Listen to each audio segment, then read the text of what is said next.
Hey, what's going on, guys? It is Stupid Player NegativeAE, and welcome to a Vagante review. It took me a while to get here. I thought I was going to do a montage, scrapped it. Thought I was going to do a clip highlight of me playing with you guys, scrapped it. So the last thing that I wanted to do was a review. And the reason why I wanted to do a review is because I get a lot of questions on my channel asking me whether I like Catacomb Kids or Vagante better, and what my overall opinion of Vagante is. So I thought I'd make a whole video and just kind of explain my thoughts on Vagante, what it is, and you can decide for yourself if it's right for you or not. So the first thing that I want to say is the game is still in beta, so stuff that I talk about right now could just be removed tomorrow. That being said, the game is nearing completion, so hopefully that doesn't happen, but just a quick disclaimer, it could change by tomorrow. So I'm not the best at the game, just so you know where I'm coming from. I've played 200 plus hours of the game and I still feel like I could learn more, I could do better, but I have beaten the game with every character, unlocked everything and done all that, so I know a little bit about what I'm talking about, but don't take what I say as set in stone if I say something crazy. So, if you don't know what Vagante is, it's a procedural roguelite platformer with permadeath.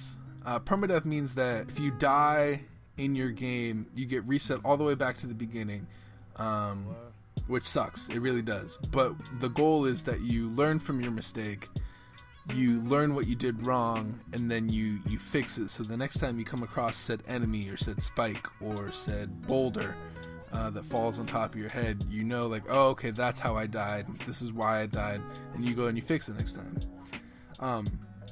The thing that makes this game cool is it's procedurally generated, so that means that you're never going to have the same exact level layouts ever. You're not going to go through the same game ever. So it's always different. There's always something to pick up and fight with. There's like tons of different items that you can buy and loot from like chests and stuff to help you eventually reach the end of the game, which that in and of itself makes each run like very different. And there's like secret items, like I don't want to spoil anything, but there's like secret weapons that can do some devastating stuff, and some devastating amulets that they just added, which are really cool too.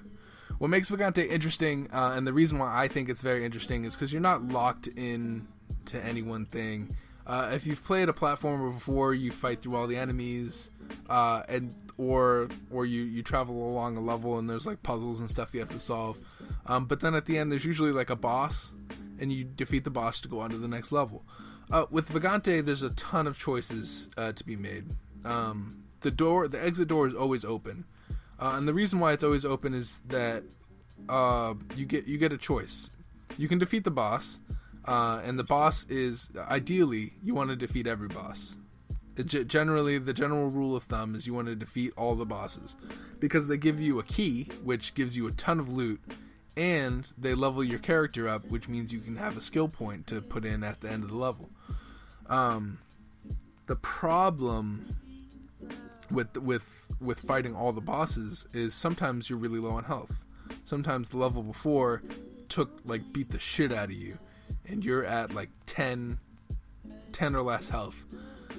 Is it worth it to fight that boss to get the gold and the level up, or do you want to play it safe and go and get to the fire? If you play it safe, you're not going to get that level, and you're not going to get the loot that might have been in that chest. But if you manage to defeat the boss and you have 5-10 health left, it's going to be that much greater because you're going to have the potions, you're going to have the gold. So it's really up to the player to decide which is the correct option for him, whether he wants to be risky or not. There's also a bunch of shrines all over in Vagante. Shrines are like this cool thing that I haven't seen really in games, where each of the shrines require you to do something, or give them something in order for them to work. And so that's a trek in and of itself, trying to find out what each statue does or shrine does. And then the second tier to that is, do you want to use said shrine? Like when you come across the shrine, it's a choice. It's very much like, do I want to use this or do I not? Do I want to end up freaking hurting myself accidentally, or do I want to just not care about that shrine that I just passed by? So when you first start playing, you're going to be terrible. I swear it gets easier. I know the first 20 episodes of my Vagante series were just awful. I did a lot of stuff that I knew I shouldn't have done, but I did them anyway. But it was good for me to learn that way. I ate dirt for a while before I got anywhere in the game, before I even beat it once. So don't be so hard on yourself if you do fail the first couple times. This game's first level is so damning. It's not even funny. Because they put a lot of insta-kill options in the very first couple levels. So you have to be careful and you have to watch your step and do stuff. But when you get to the other levels, it's not as bad. The game has something called the Book of Secrets, which reward the player for doing missions and stuff inside the game. So, for example, you could kill a certain amount of things, or survive a certain amount of time with a certain armor. And when you do that stuff, it unlocks alternate soundtracks. It'll unlock backgrounds, which are like traits that you can use. It'll unlock different art and stuff like that. It's really cool, and it gives you something to do. I myself spent like 60 to 70-ish hours just trying to unlock absolutely everything in the Book of Secrets. There's 4 classes currently. You got the Knight, the Mage, the Rogue, and the Wildling. Each of them are different in their own way, and each of them have like very different play styles. So really it's all about finding which one you like the best, and which path you like to go the best, and kind of mastering that on your own path. Not to mention, this is online multiplayer as well as local multiplayer, so you can play this with friends, either online, or maybe if you invite a couple friends over, you guys can all play on the couch, which is really cool.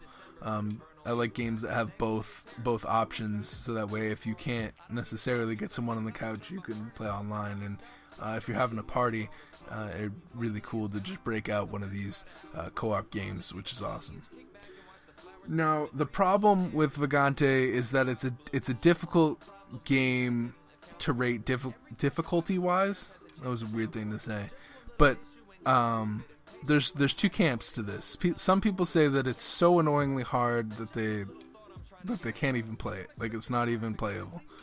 And then you have the reverse, which is I've played so many tougher games that this game is just so easy. So I don't want to play it. I think that Vagante fits in a very niche player base, right? You have to understand that the game is going to be just tough as nails and going to try and fuck you at every turn.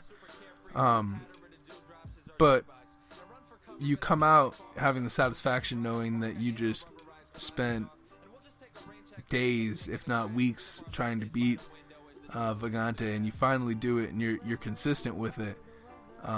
That's the feeling that makes you feel good inside. It's like, oh man, I learned a skill. I learned how to do this, which is awesome.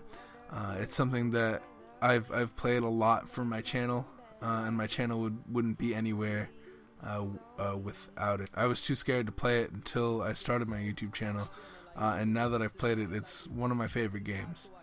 I think I've gotten my money's worth, and I think it's a wonderful game. As for if it's worth your money, hopefully you think so. I've definitely, like I said, 200 plus hours, I've gotten my money's worth. I guess what I'd like to say here is thank you guys for watching. If you guys enjoyed the episode today, hit that like button. I really appreciate it. If you didn't, hit the dislike button. Tell me in the comments what I can do better. If you haven't subscribed already, consider doing that. We're bound to play a ton more Vagante, because I'll be damned if I'm missing the freaking final game release. I appreciate each and every one of you who have watched even one of my Vagante episodes. It's been a journey, this YouTube channel, and I think Vagante has been a big part of my channel. So, again, thank you guys. Please support the artist that I used in this video. I didn't ask their permission. I just kind of was like, oh man, your music sounds amazing, and I really like everything that they're doing. So if you're interested, links in the description. All their bios and links and song downloads should be all in the description, as much as I can find on these artists. I really want you guys to show love and all that jazz. Anyway, I'll see you guys in the next episode, whatever it may be, and peace out, you guys.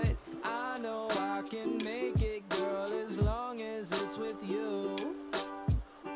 The weather, oh, the weather, ruining my plans. Come on and get it together. You're so mean, so mean. The weather, oh, the weather, waiting for the sun, but it's not getting better. It's so mean, so